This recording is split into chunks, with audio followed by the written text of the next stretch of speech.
코로나19의 공포가 여전합니다. 이런 가운데 유럽의 확진자 수가 50만 명을 넘어설 것으로 보이는데요. 확진자가 급증하면서 공포감은 점점 커지고 있는 상황입니다. 프랑스의 의료 현장 상황과 분위기를 프랑스 김종희 지국장에게 들어보겠습니다. 김종희 지국장. 네, 빠릅니다. 네, 먼저 유럽의 코로나19 확산 현황 짚어주시죠.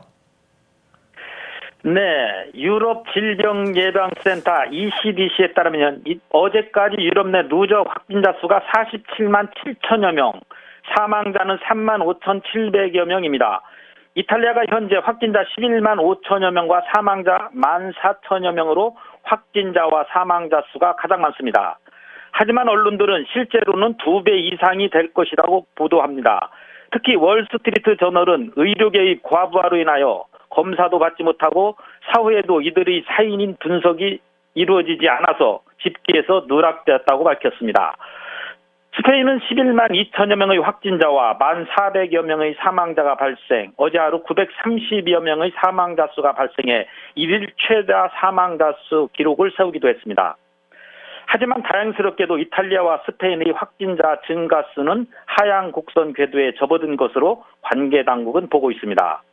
독일은 확진자 8만 4천여 명과 사망자 1,100여 명이 발생했고, 영국도 확진자 3만 3,700여 명과 사망자 3천여 명이 발생했습니다.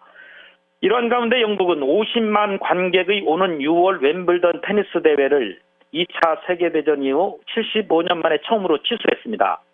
이로써 칸느 국제영화제 등 유럽의 모든 대형 행사들이 줄줄이 취소되면서 문화계와 스포츠계에 충격을 주었습니다. 네, 프랑스는 현재 검사조차 받기 힘들다는 보도가 나오고 있는데요. 이 프랑스 의료 현장의 상황 어떻습니까? 네, 5만 9천여 명의 확진자와 5,400여 명의 사망자가 발생한 프랑스는 3주째 모든 국민들이 자택 자가격리 중입니다. 감염 증상을 보이는 시민들이 검사를 받지 못해 불안감을 호소하고 있는데요. 중증 의심 환자만을 상대적으로 선별적인 검사를 진행하고 있어서 일반 시민들이 검사에 대한 접근은 매우 힘든 상황입니다. 현재 확진자 증가세를 보이고 있는 프랑스는 치료 병상과 의료진이 크게 부족한 상태라 심각한 증상이 아니라면 병원을 방문하는 것조차 자제하라는 권고를 받고 있습니다. 문제는 진단과 검사가 광범위하게 이루어지지 않고 있어서 방역에 구멍이 뚫린다면 이탈리아와 스페인에 이어서 프랑스도 대규모 확진과 사망으로 이어질 수 있다는 지적입니다. 이러한 경고가 나오자 정부는 전 국민 이동 제한령을 어기면 최소 500만 원의 벌금과 최대 6개월의 징역이라는 극약 처방을 내리고 기간도 연장했습니다. 네, 코로나19로 노년층뿐만 아니라 젊은 층도 목숨을 잃으면서 유럽 사회에서 공포심이 점점 더 커지고 있다고요? 예, 그렇습니다. 각국의 사망자 수가 크게 늘고 있어서 사람들의 불안감은 더욱 짙어지고 있는데요. 이런 가운데 젊은이들이 피해도 속출했습니다. 벨기에에서 12세 소녀가 숨졌다는 보도인데요. 지금까지의 사망자 가운데 최연소입니다. 에마누엘 앙드레 보건부 대변인은 건강에 아무 문제가 없었는데도 양성 판정을 받고 치료받던 중에 상태가 갑자기 악화되어 사망했다고 밝혔습니다. 최근 며칠 동안 영국에서 13세 소년이, 포르투갈에서 14세 소년이, 프랑스에서도 16세 소녀가 코로나 바이러스로 치료를 받던 중 사망했습니다. 대부분의 확진자 다량 발생 국가들에서는 이동 제한과 모임 등 금지 등이 내려졌지만 청년들은 우리 젊은이들은 걸려도 금세 낫는다라며 모여서 노는 코로나 파티가 성행했지만 이젠 소셜미디어 등에서도 점점 코로나19가 무섭다라는 반응을 주고받습니다. 네, 최근 국내에는 종교 집회 관련 행정명령이 내려지는 등 한국교회가 위축되고 있는 상황인데요. 현지의 종교 활동 상황은 어떻습니까? 네, 다음 주가 고난주간과 부활절이지만 프랑스의 모든 교회와 성당들은 이미 문이 굳게 닫혔습니다. 외출 금지와 이동 금지령이 내려진 프랑스에서는 교회들의 예배와 성당의 미사가 온라인 가정 예배와 미사로 대체되었습니다. FPF 프랑스 복음주의 개신교 총연합회에서는 코로나 바이러스의 종식을 위해 정부의 방침에 적극 동참하고 선별적 봉사활동을 부탁했습니다.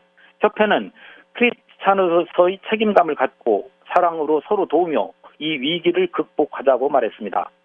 한인연합회인 재불기독교협회에서는 해마다 부활절 연합예배로 드리는 고난주간 특별 새벽예배와 부활절 연합 성가대를 취소했습니다.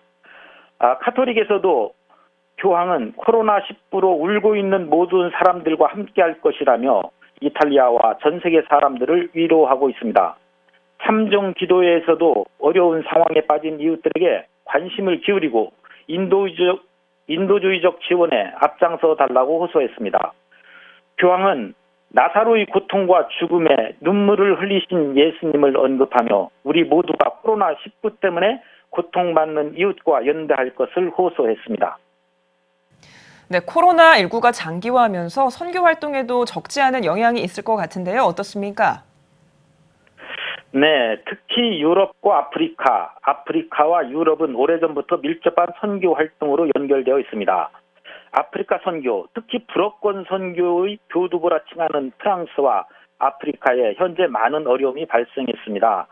방역 체계와 의료 시스템의 미비로 아프리카 대부분의 국가에선 외국인 통행 금지와 국경 폐쇄 등으로 인해 올해 전반기와 여름 휴가 기간의 모든 선교 프로그램 등이 전면 취소되었습니다. 이로 인해서 열악한 선교 환경인 아프리카에 물적, 인적 자원 지원이 중단되어 선교지에 어려움이 닥쳤습니다. 특별히 이번 코로나 바이러스는 그동안의 선교 관행과 프로젝트 중심의 사역에서 온라인 등으로의 새로운 미래 패러다임 사역 문제가 발생해 유럽 교회와 한국 교회의 선교에 새로운 숙제를 안겨주었습니다. 파리에서 CTS 뉴스 김종희입니다. 네, 하루빨리 코로나19 사태가 종식돼 유럽은 물론 전 세계 회복이 이루어지길 기도하겠습니다. 오늘 말씀 잘 들었습니다.